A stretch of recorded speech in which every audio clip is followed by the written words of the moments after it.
আমার ভাইয়ের, আমার বন্ধুগণ, আল্লাহ রাসূল সাল্লাল্লাহু আলাইহি ওয়াসাল্লামের একজন সাহাবী ছিলেন, অন্ধ সাহাবী। আল্লাহর নবীর সাহাবী, অন্ধ সাহাবী আব্দুল্লাহ ইবনে উম্মে মাকতুম রাদিয়াল্লাহু তাআলা আনহু ছিলেন অন্ধ সাহাবী। সাহাবীর নাম কি বলছি, কথা বলেন? আব্দুল্লাহ ইবনে উম্মে মাকতুম। কথা বলেন, আব্দুল্লাহ ইবনে উম্মে মাকতুম। আমার ভাইয়ের, আমার বন্ধুগণ, আল্লাহর নবীর সাহাবী, অন্ধ সাহাবী আব্দুল্লাহ ইবনে উম্মে মাকতুম রাদিয়াল্লাহু তাআলা আনহু নবীর সঙ্গে সাক্ষাৎ করার জন্য আসছেন। এমন সময় আসছেন, নবীর সঙ্গে দুইজন বিবি উপস্থিত, উম্মে সালমা রাদিয়াল্লাহু তাআলা আনহা, মাইমুনা রাদিয়াল্লাহু তাআলা আনহা। এমন সময় নবীর অন্ধ সাহাবী উপস্থিত হয়ে গেলেন। নবীজি বললেন, তোমরা পর্দা করো, পর্দা করো, পর্দা করো। বিবিদের মধ্যে এমন কিছু বিবি আছে বুদ্ধিজীবী, তারা স্বামীকে প্রশ্ন করতে চায়।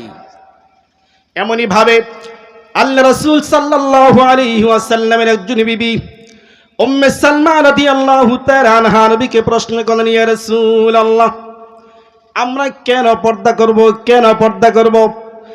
আপনার সাহাবী, অন্ধ সাহাবী, চোখে দেখে না, সে তো আমাদেরকে চিনেও না। কথা কি ঠিক বলছে? হ্যাঁ, নবীর সাহাবী অন্ধ, নবীর বিবিদেরকে চিনে? কথা বলেন, চিনে না, চিনে না, দেখেও না, কেন পর্দা করব?